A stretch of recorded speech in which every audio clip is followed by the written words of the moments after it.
말씀의 제목은 말씀론, 이원론적 사고의 극복입니다. 여러분 혼동이 오실까봐 설교 전체를 관통하는 하나의 메시지는요, 하나님의 말씀과 삶은 하나다라는 관점에서 전체를 들으시면 조금 이 교차적인 구조 속에서 여러분들이 길을 잃지 않을 수 있을 것입니다. 세상을 바라보는 관점을 왜곡시키는 세상의 학의 구도가 있는데요, 그것은 형이상학과 형이하학으로 세상을 바라보는 관점입니다. 그러니까 형이하학 이러면 영어로는요 피직스라고 표현할 수 있습니다. 물리학 혹은 자연학입니다. 예를 든다면 우리 의식주 문제 혹은 부동산 계약에 관련된 법률, 상업거래, 아니면 물리학적으로 힘은 질량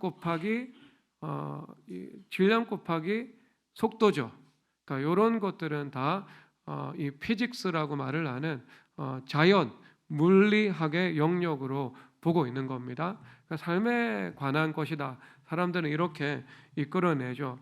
그리고 형이상학이라는 것이 무엇인가? 영어로는 메타피직스라는 단어거든요. 근데 이 메타라는 단어는 무엇 다음에 혹은 무엇 위에라는 의미를 가지고 있습니다. 그래서 요즘 메타인지라는 말을 많이 쓰잖아요. 그러니까 지식 위에서 지식을 보는 거, 이것을 말을 하고 있는 겁니다. 그러니까 수학 선생님의 메타인지는 수학 배우는 학생들의 메타인지보다 훨씬 더 높은 수준에 있겠죠. 그래서 물리학 위에 있는 학문해서 이것을 형이상학이라고 말을 하고 있거든요. 이거 무엇에 대해서 연구를 하는가? 세상에 존재하는 원인은 무엇인가? 하나님이시다. 세상에 조화롭게 움직여 나가는 궁극의 원리는 무엇인가? 우리 존재의 의미는 무엇이고 그 의미를 규정하는 존재는 누군가 하는 문제에 대해서 질문을 하는 거죠. 그런데 여러분, 이런 구분법은요, 하나님께서 창조하신 세계를 바라보는 관점을 현저히 왜곡하고 있습니다.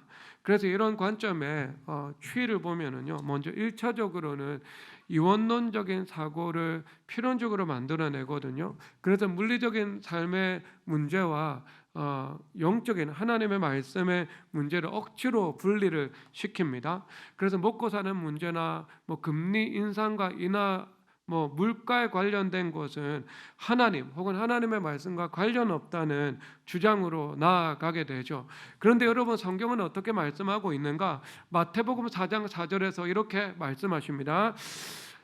예수께서 대답하여 이르시되 기록되었으되 사람이 떡으로만 살 것이 아니요 하나님의 입으로부터 나오는 모든 말씀으로 살 것이라 하셨으니라 하시니. 아멘. 여러분, 떡으로 사는 것이 아니라 라는 표현이 아닙니다. 떡으로만 사는 것이 아니다.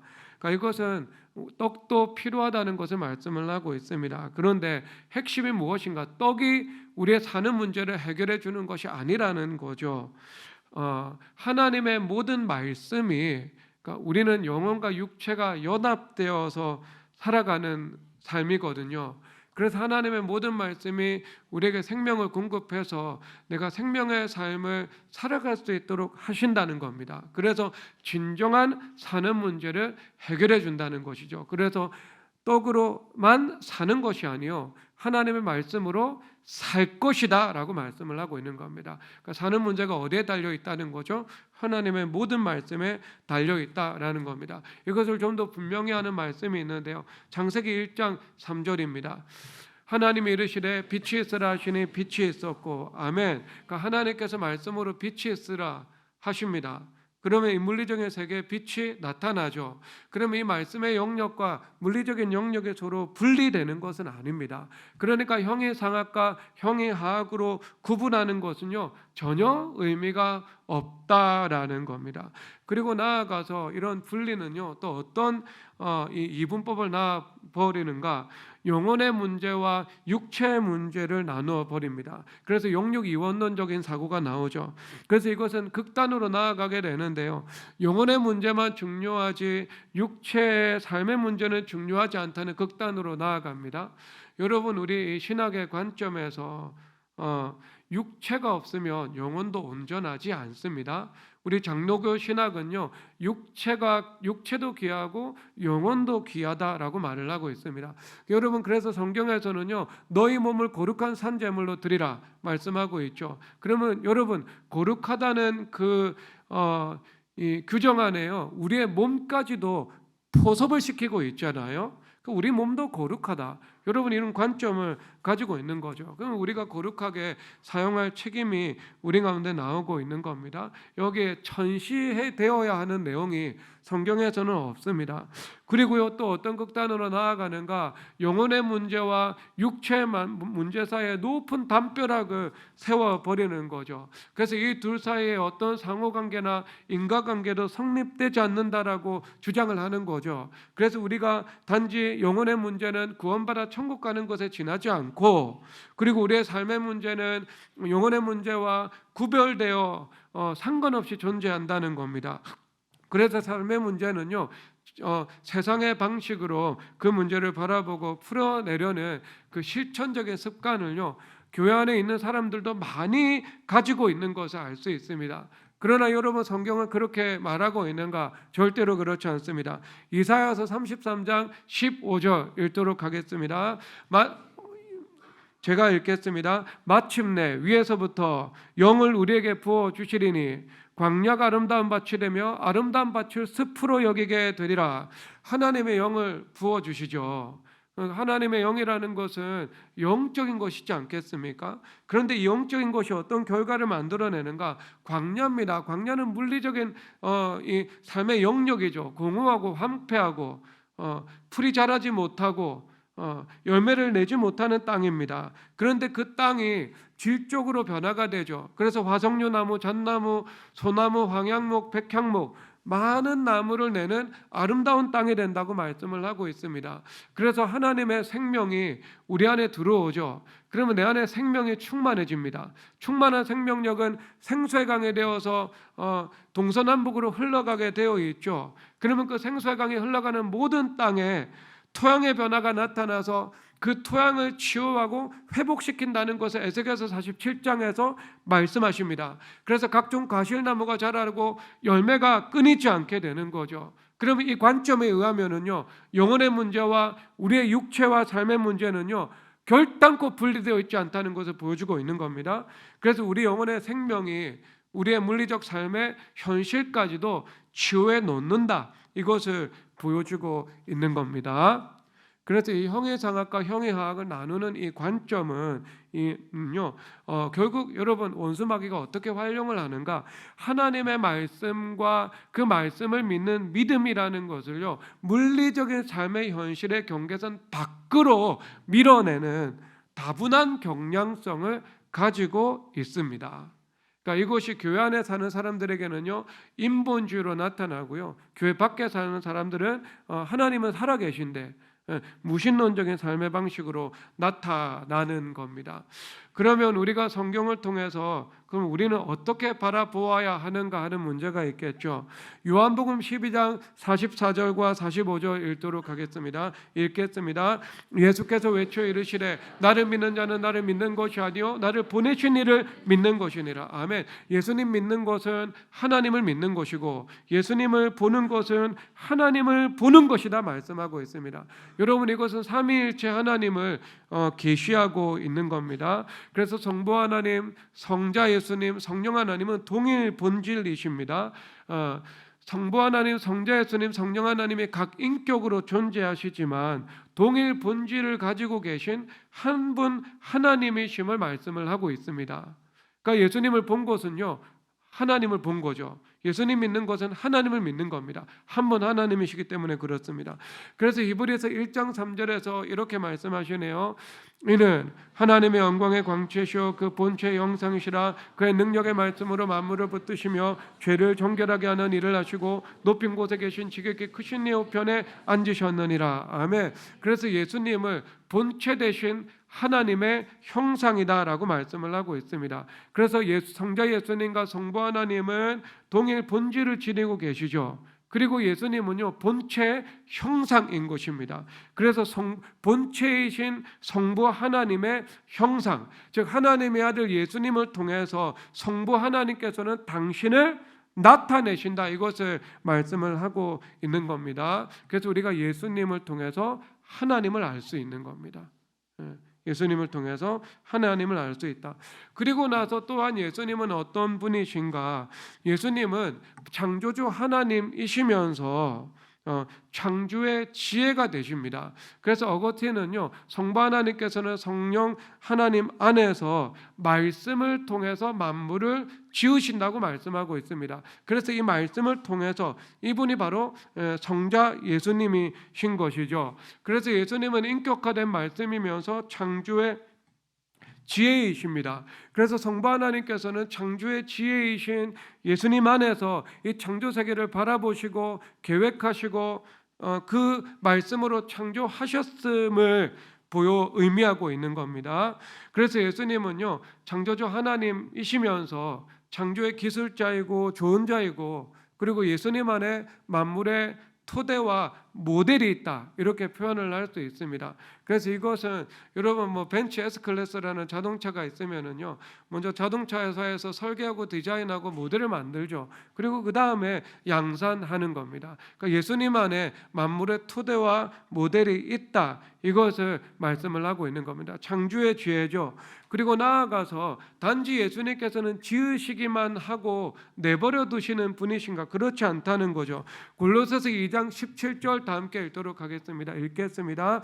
또한 그가 만물보다 먼저 계시고 만물이 그 안에 함께 섰느니라 라고 말씀을 하고 있습니다. 그래서 예수님의 품 안에 이 모든 만물이 서 있다라는 거죠. 그래서 예수님의 품 안에 예수님께서 만물을 품고 계시고 예수님께서 말씀으로 지금도 붙잡고 계시는 것을 말씀을 하고 있습니다. 그래서 이브리서 1장 3절에서는요 능력의 말씀으로 만물을 붙잡고 계시다라고 말씀을 하고 있죠. 능력, 두나미스. 그래서 여러분, 이 세상은요 단지 기계적으로 움직여 나가는 것이 아닙니다. 제정된 물리적인 원리와 법칙에만 의존해서 움직여 나가는 것이 아닙니다. 그래서 만물에 분명한 작용인이 있는데 예수님께서 이 모든 만물을 품으시고 예수님의 말씀으로, 능력으로 이 만물을 움직여 나간다, 이것을 말씀을 하고 있는 겁니다. 자, 그리고 나서 우리가 이 예수님을 통해서 어떻게 이 세계를 바라볼 것인가 하는 문제인데요. 골로새서 1장 16절입니다. 1장 16절 읽겠습니다. 만물이 그에게서 창조되되 하늘과 땅에서 보이는 것들과 보이지 않는 것들과 혹은 왕권들이나 주권들이나 통치자들이나 권세들이나 만물이 다 그로 말미암고 그를 위하여 창조되었고. 아멘. 여러분, 형이상학적 세계와 형이하학적 세계가 구분되어서 존재하는 것이 아닙니다. 하나님께서 만드신 세계는요 보이지 않는 영적인 세계와 보이는 물리적인 세계를 하나님께서 만드신 것입니다. 그리고 이것이 구분되어서 존재하는 것이 아니죠. 그래서 우리 헤르만 바빙크라는 이 유명한 신학자는요 영적인 세계와 물리적인 세계에 대해서 나란히 존재한다, 그리고 상호 교통하고 있다, 그리고 영적인 세계는 이 물리적인 세계를 초월하면서 또한 배후의 힘으로 존재한다라고 말씀을 하고 있는 겁니다. 즉 이것은 연동이 되어 있는 거죠. 분리되어 있는 세계가 아니고요 연동이 되어 있는 겁니다. 그러니까 하나님의 말씀과 삶, 이것이 분리되어 있는 것이 아니고요 하나님의 말씀이 이 만물과 우리의 삶을 하나님의 능력으로 지배하고 있다, 이것을 말씀을 하고 있는 거죠. 그래서 영적인 세계와 물리적인 세계는 나란히 존재하고 교통하고, 그리고 영적인 세계는 초월적이면서 또한 배후의 힘으로 존재한다, 이것을 말씀을 하고 있는 겁니다. 그러니까 하나님의 말씀이 이 만물과 우리 인생 전체를 붙잡고 운영하고 다스리고 있다, 이것을 말씀을 하고 있는 겁니다. 그래서 이브리서 11장 3절에서 이렇게 말씀하시는데요 믿음으로 모든 세계가 하나님의 말씀으로 지어진 줄을 우리가 아나니 보이는 것은 나타난 것으로 말미암아 된 것이 아니니라. 아멘. 이 보이는 것은 나타난 것으로 말미암아 된 것이 아니다 말씀을 하고 있는 겁니다. 그러면 하나님의 말씀이 보이는 물리적인 세계라는 실상으로 나타났다라고 말씀을 하고 있는 겁니다. 그러니까 말씀이 나타난 것, 물리적인 세계입니다. 말씀이 나타난 것, 이것이 우리의 삶인 것이죠. 말씀이 나타난 것, 삶의 과정과 경과, 결과와 열매라는 것을 의미하고 있는 겁니다. 말씀이 붙잡고 있는 겁니다. 그러니까 말씀과 삶이라는 것은 분리되는 것이 아니고요. 말씀이 삶을 붙잡고 있고 지배하고 있다. 그리고 그 말씀하신 것이 우리 삶에 나타났다. 이것을 말씀을 하고 있는 겁니다. 여러분, 여기 이원론적인 사고 구조가 어디에 있습니까? 형이상학 말씀, 형이학 삶 이렇게 나누는 구조가 어디에 있습니까? 아닌 거예요, 여러분. 하나 되어 연동되어 움직여 나가는 것을 말씀하고 있습니다. 그래서 여러분, 여기서 우리가 나타나는 은혜를 기억을 해야 되겠네요. 여러분, 우리가 사진을 현상해 나가잖아요. 그럼 현상하면 처음에 흑백이죠. 그리고 흑백이 있다가 조금씩 형체가 드러나고요. 시간이 지나면은요, 그 총천연색 피사체가 나타나는 것이지 않겠습니까? 이처럼 하나님 말씀하실 때 현상이 나타나는 것을 말씀을 하고 있는 겁니다. 그러니까 말씀이 이 세계 가운데 현상되어 나타나는 거죠. 그리고 우리가 여러분 화가가 그림을 그릴 때에도요, 어때요? 그림자가 있고요, 희미한 윤곽선이 있고, 그리고 명백한 그 대상이 나타나는 것이지 않겠습니까? 이처럼 하나님의 말씀하신 것이 이 세계에 그대로 나타난다, 이것을 보여주고 있는 겁니다. 말씀의 통치 밖에 있는 이 것들은 어느 것도 존재하지 않습니다. 그래서 창세기 1장 3절에서 빛이 있으라 말씀하시죠. 그럼 내 삶에 빛이 나타납니다. 로마서 12장 18절에서 너희로서는 모든 사람과 더불어 화목하라고 말씀하십니다. 그럼 우리 삶 속에 화목의 은혜가 피사체가 나타나는 것처럼 나타나게 되는 거죠. 로마서 12장 1절 21절에서 악에게 지지 말고 선으로 악을 이기라고 말씀을 하고 있습니다. 그래서 마침내 주시는 하나님의 승리가 마치 화가의 그림처럼 우리 삶 속에 분명하게 실체되어 이루어진다는 것을 말씀을 하고 있는 겁니다. 그래서 이 말씀과 말씀의 삶을 지배하는데 결국 말씀이 우리 삶에 나타난다는 겁니다. 나타난 것. 그러니까 믿음은 이 바라는 것들의 실상 이렇게 말씀하고 있는 거죠. 말씀이 실체라는 거니까. 자, 그래서 요한복음 12장 46절 다 함께 읽도록 하겠습니다. 읽겠습니다. 나는 빛으로 세상에 왔나니 불은 나를 믿는 자를 어둠에 구하지 않게 함이로다. 여러분, 그런 관점에서 예수님이 빛이 되시는 겁니다. 아시겠습니까?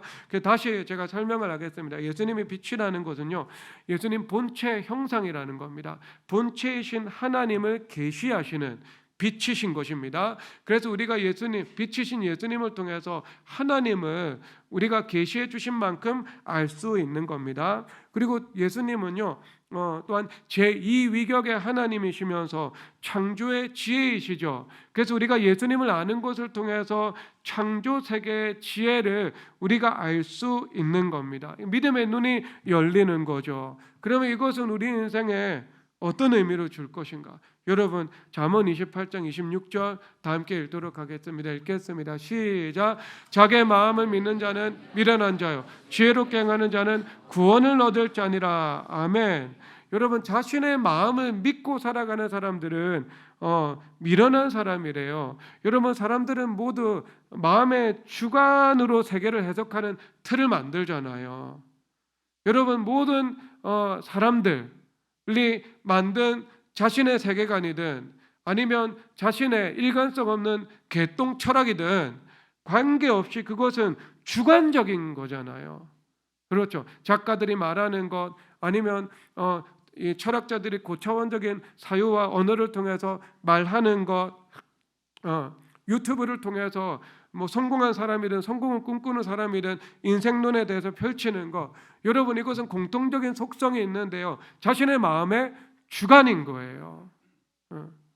객관이 그 안에 담보되지 않습니다. 그래서 자신의 마음을 믿는 자는 미련한 자다. 아무리 지혜로 보인다 하더라도 그들은 미련할 뿐이다. 이렇게 말씀을 하고 있습니다.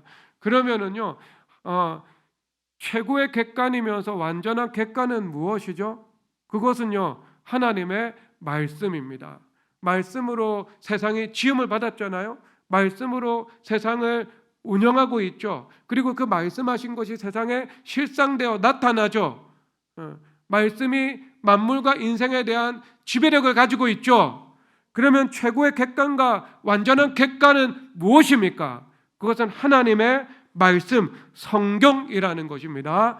그래서 여기서 지혜롭게 행하는 자는 구원을 얻을 자니다 라고 말씀을 하고 있습니다. 그러면 지혜롭게 행하는 것은 무엇입니까? 객관을 알고 객관을 따라 살아가는 삶이 참된 지혜인 것입니다.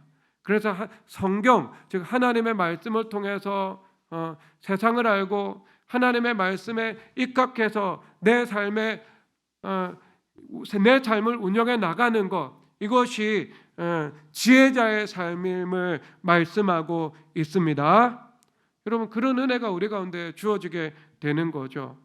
예수님 창조의 지혜이시니까 우리가 주관으로 살지 않고요, 우리는 객관으로 살아갈 수 있게 되는 겁니다. 여러분들은요, 주관으로 살지 않고 완전한 객관, 믿음으로 살아가기를 주님의 이름으로 축복합니다. 옆 사람에 인사하겠습니다. 성경이 최고의 객관이면서 유일하게 완전한 객관입니다.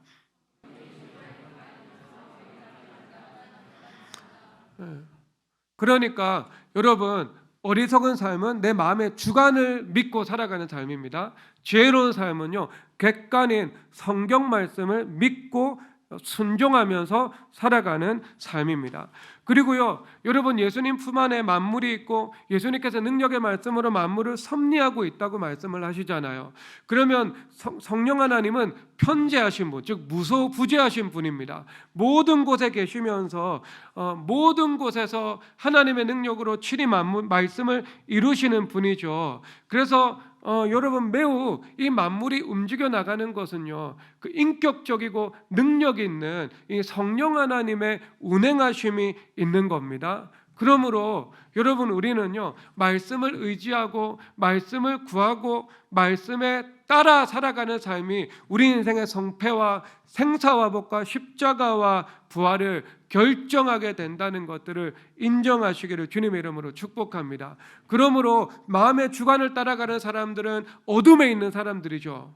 여러분, 그러나 우리는 완전한 객관을 따라 살아가는 사람들입니다. 그러므로 우리는 어둠에 있지 않고 빛 안에서 살아가는 사람입니다. 그래서 예수님께서 빛이십니다. 그리고 예수님은요, 말씀이 육신이 되어서 오신 분이죠. 그리고 예수님의 말씀, 곧 성경입니다. 성경입니다. 그래서 여러분, 하나님의 예수님께서 빛이 되시고 이 하나님의 말씀인 성경이 우리의 빛이 되십니다. 이것을 이 빛을 따라 살아가시기를 바랍니다. 그래서 여러분, 결국 오늘 이 말씀에서는요, 모든 만민들은 결국 예수님 말씀 앞에 복종할 수밖에 없습니다. 그러니까 여러분, 두 가지 형태의 복종이 있습니다. 피조물은요, 자원하는 심령으로 사랑으로 순종할 수 있습니다. 아니면 강제적인 복종이 있습니다. 그 강제적인 복종을 요한복음 12장 48절에서 말씀하십니다. 나를 저버리고 내 말을 받지 아니하는 자를 심판할 리가 있으니 곧 내가 한 그 말이 마지막 날에 그를 심판하리라. 아멘. 예수님의 말씀이 마지막 날에 심판주로 선다, 이것을 말씀을 하고 있죠. 예수님 사랑이시고 오래 참으십니다. 하지만 심판을 면제하지 않으시거든요. 우리는 회개하라, 하나님 나라가 가까이 왔다. 회개를 통해서 죄에 대한 심판이 예수님께 전가가 되는 거죠. 우리는 칭의를 받게 되는 겁니다. 그래서 십자가의 은혜 속에서 용서받으며 살아갈 수 있게 되는 것이죠. 그런데 여러분, 끝까지 회개하지 않고 하나님의 말씀을 부인하면서 살아갑니다. 그러면 심판이 임하게 되는 겁니다. 그리고 하나님의 심판은요, 차별 없이 만민이 하나님께 받는 것을 말씀을 하고 있는 겁니다. 그래서 여러분, 강제적으로 복종하던가 아니면 자원하는 심령으로 예수님께 사랑의 순종을 드리던가, 이 둘 중에 하나로 구별이 되는 겁니다. 여러분, 강제적 복종의 길을 걸어가지 않으시고요, 자원하는 사랑의 순종의 길을 걸어가시기를 바랍니다. 자, 그러면 빛이신 예수님을 아는 우리는 어떤 삶을 살아가게 되는가 하는 건데요. 요한복음 12장 50절 읽도록 하겠습니다. 읽겠습니다. 나는 그의 명령이 영생인 줄 아노라. 그러므로 내가 이르는 것은 내 아버지께서 내게 말씀하신 그대로니라 하시니라. 아멘. 여러분, 예수님의 말씀은 영원한 생명이죠. 그러면 자, 하나님의 뜻을 행하는 자들, 하나님의 말씀에 순종하는 자들은 영원히 거한다라고 말씀을 하고 있습니다. 그러면 하나님 말씀에 순종하며 살아가는 사람들에게는 영원한 생명이 주어지는 것을 말씀을 하고 있습니다. 여러분, 이것이 중요하죠. 여러분, 영혼과 시간이라는 것은요, 질적으로 구별이 됩니다. 영혼과 시간은 다른 겁니다. 왜냐하면 창조주 하나님은요, 영원 전부터 영원 후까지 계십니다. 시간이라는 것은요, 창조와 함께 나타난 겁니다. 그렇죠. 그러니까 여러분, 우리가 영원이라는 것은요, 우리가 시간이라는 것을 통해서 유비로 이해할 따름입니다. 그래서 먼 과거, 먼 미래, 우리가 이것을 통해서 그냥 간접적으로 영원이 무엇인지에 대해서 우리가 이해할 수밖에 없는 거죠. 그렇죠. 근데 여러분, 우리 인간은요, 시간 안에 존재하고 있습니다. 그러니까 시간의 제한과 구속 안에 존재하고 있습니다. 왜? 태초에 하나님의 천지를 창조하시리라 라고 말씀하고 있거든요. 그러니까 시간이 있었고 시간 안에 우리가 지음을 받았거든요. 그러면 여러분, 우리가 시간의 한계 안에 존재하고 있다는 것을 보여주는 게 무엇인가? 여러분, 사고의 흐름이잖아요. 예를 들어 3단 논법이 있잖아요. 그래서 대전제, 소전제, 결론이 있습니다. 그러면 우리가 그 논법에 입각해서 사고를 합니다. 논리적으로요. 그런데 이것도 시간의 흐름 안에 있는 거죠. 대전제, 선행하죠. 그리고 소전제, 결론, 후행하잖아요. 시간의 흐름에 종속되어 있는 것을 보여주고 있는 겁니다. 그러면 여러분, 성경에서 우리가 시간의 한계 안에 존재한다는 것을 보여주고 있는 말씀이 있습니다. 누가복음 12장 19절에서 20절 읽도록 하겠습니다. 읽겠습니다. 또 내가 내 영혼에 이르되 영혼아, 열의 쓸못을 많이 쌓아두었으니 평안히 쉬고 먹고 마시고 즐거워하자 하리라 하되 하나님이 이르시되 어리석은 자여 오늘 밤에 내 영혼을 도로 찾으리니 그러면 내 준비한 것이 누구의 것이 되겠느냐 하셨으니. 아멘. 여러분, 어리석은 부자 이야기죠. 예수님께서 내일 일은 내일이 염려하도록 하라라고 말씀하고 있습니다. 그런데 여러분, 이것은 우리가 염려는 우리의 몫이 아니라는 말씀이죠. 내일은 우리의 소관이 아니거든요. 내일은 영원한 내일이잖아요. 내일이 염려한다. 오늘이 되면 또 내일이 주어지게 되는 거죠. 그러니까 계속 염려하지 말라는 말이거든요. 그래서 내일은 우리의 소유가 아니고요, 오직 하나님께서 주관하시는 영역입니다. 자, 그래서 여러분, 내 영혼을 오늘 밤에 도로 찾으리니 라고 말씀을 하고 있거든요. 그러면 이런 관점에서 인간의 것 가운데 내일을 보장할 수 있는 것이 있습니까? 단 하나도 없죠, 여러분. 1조 원의 주식을 가지고 있습니다. 이것이 과연 내 미래를 보장할 수 있습니까? 보장하지 않습니다. 오늘 밤에 내 영혼을 도로 찾으리니 라고 말씀을 하고 있거든요. 내일은 우리의 것도 아니고 우리의 소유도 아니고요, 우리가 주관하고 통제할 수 있는 영역도 아닙니다. 오늘 밤에 내 영혼을 도로 찾으리니 말씀하고 있거든요. 인간은 시간의 한계 안에 있는 거죠. 자, 그러면 여러분, 이 시간의 한계를 뛰어넘어서 장래 은혜, 미래의 소망을 담보하는 유일한 통로는 무엇일까요? 그것은요, 영원한 생명밖에 없는 거죠. 그렇죠? 영원한 생명밖에 없는 거예요. 그래서 시간을 뛰어넘어서 존재하는 영원한 생명만이 이 시간의 한계를 넘어서는 하나님의 은혜인 것입니다. 그래서 하나님의 말씀을 행하는 자들은 영원한 생명이 있다라고 말씀을 하고 있는 것입니다. 그래서 여러분, 이 장래의 은혜, 영원한 생명은요, 미래로부터 우리 삶 속에 예비되고 우리의 삶을 향해서 달려오는 은혜는요, 오직 말씀과 오직 믿음과 오직 기도에만 달려 있다는 것을 우리는 인정할 수밖에 없는 거예요. 여러분, 그 외에 수단이 있습니까? 없어요, 여러분. 땅의 것, 인간의 것 가운데에는요, 내일과 미래를 보장하고 담보할 수 있는 것이 아무것도 없습니다. 단 하나도 없습니다. 오늘 밤 내 영혼을 찾으리니. 그렇죠? 그러면 우리가 미래와 이 현재, 이것을 이어주는 다리가 되는 것은요, 무엇이죠? 그래서 여러분, 성경 말씀인데 믿음은 바라는 것들의 실상이다라고 말씀하고 있잖아요. 소망이 실상이 된다고 말씀을 하고 있거든요. 그러니까 소망이라는 것이 이 현재라는 시간의 한계를 뛰어넘어서 미래를 바라보도록 만들어 주는 것이지 않겠습니까? 그래서 오직 말씀을 믿는 믿음, 오직 약속을 바라보는 소망, 그리고 그것을 위해서 기도드리는 오직 기도만이 무엇인가? 시간의 한계를 극복해서 장래의 은혜를 우리에게 준비해 주는 유일한 근거와 통로가 된다는 것들을 인정하시기를 주님의 이름으로 축복합니다. 그래서 여러분, 오직 약속과 오직 소망과 오직 말씀과 오직 믿음과 오직 기도라는 것만이 영원한 생명을 오늘도 누리며 살아갈 수 있도록 해주고, 그리고 내일의 은혜도 예수님께서 예비해 주시고, 그리고 그 미래의 은혜도 우리가 기대하고 기도하며 소망하며 살아갈 수 있도록 만들어 준다는 것입니다. 그래서 성경에서는요, 심지어 천대 은혜까지 우리를 향해 약속을 해주고 있는 것입니다. 그래서 여러분, 오늘 이 요한복음 12장, 나는 그의 명령이 영생인 줄 아노라. 아멘.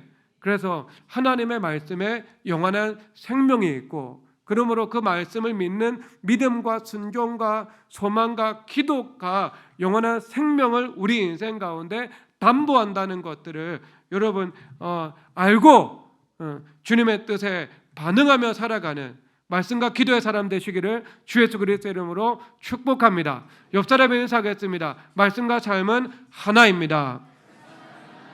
다 함께 일어나겠습니다. 전능하신 나의 주 하나님을 찬양하겠습니다.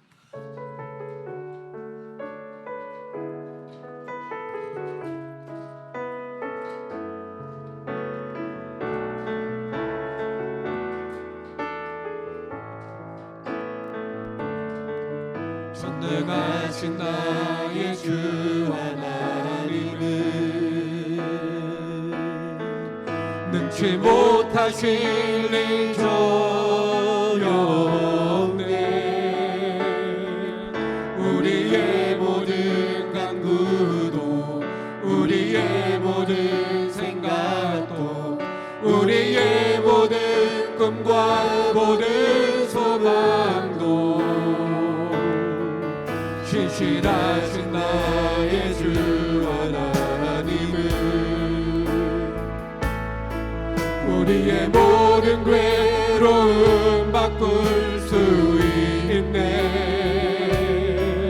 불가능한 일을 행하시고 죽은 자를